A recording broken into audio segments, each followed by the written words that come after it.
नमस्ते, प्रणाम, हर हर महादेव। स्वागत बरुआ सबके हमारे पीकेपी भोजपुरी यूट्यूब चैनल में। बरुआ सबके बता दी कि आज बात करे वाला बनी रितेश पांडे जी के बारे में। भैया शूटिंग बहुत जल्द कंप्लीट हो गई बा।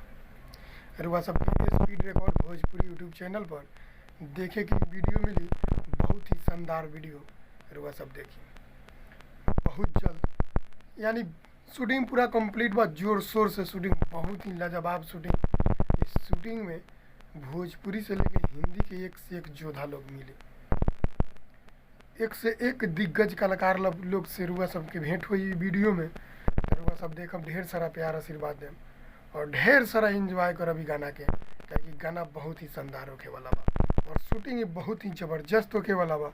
तो रुआ सब भी देखम, ढेर सारा प्यार आशीर्वाद देम। तब के लिए speed record Bhojpuri YouTube channel के सब्सक्राइब करके रखी, काहे कि जौन गाना आई सबसे ब्लास्ट गाना आई। Speed record Bhojpuri YouTube channel बहुत ही ब्लास्ट गाना रितेश पांडे जी के बाद में, बहुत ही ज़बरदस्त वीडियो जवन की रुआ सबके देखे के मिली। तो ऐसे ही प्यार दुलार आशीर्वाद रितेश पांडे यूट्यूब चैनल के सब्सक्राइब जरूर करम। प्रणाम।